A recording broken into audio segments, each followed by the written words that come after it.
Hi, FreeBody massage community. Kat here in Asheville at the clinic, and I'm going to share with you about hip flexor tension and where you need to really work and begin to help your clients who are experiencing hip flexor tension.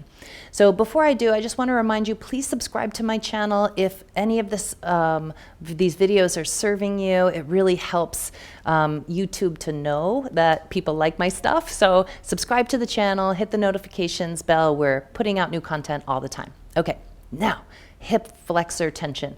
Your clients are going to say things like, I feel it like right here, right at the groin. It pulls. I can't get rid of it. Right?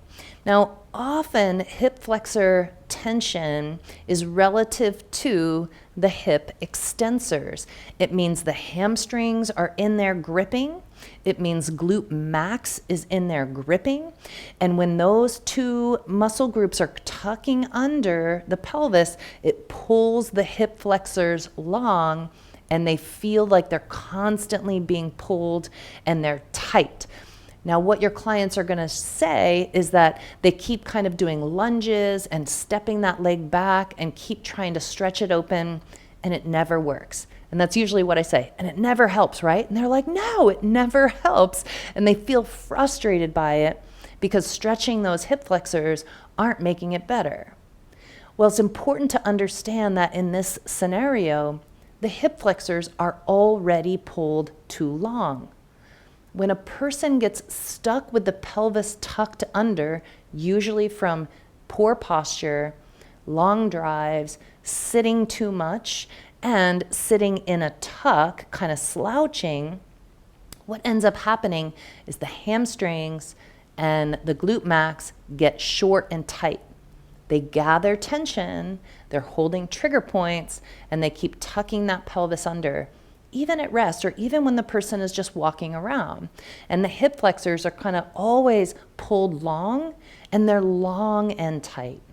And this is really essential to understand in general about the body, is that most of the places where our clients feel tight are the places that are long.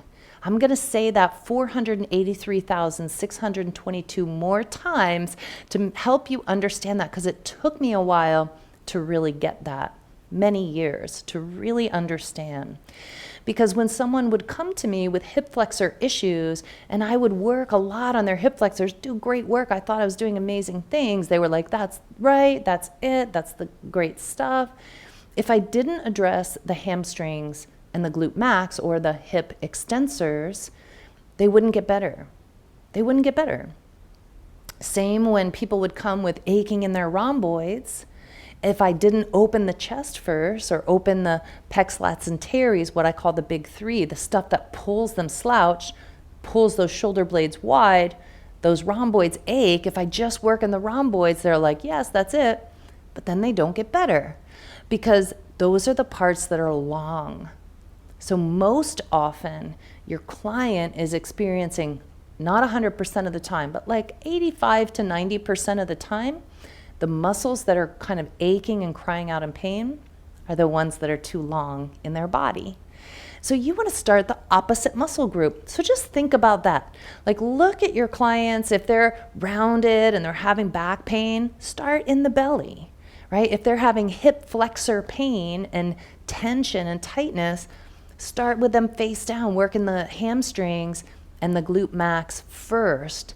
Then you can go and work on those hip flexors, and they'll already be softer. Half your work's already done in the hip flexors because you have released what's pulling on them. So I trust you found this video to be helpful. Give a like, give a subscribe.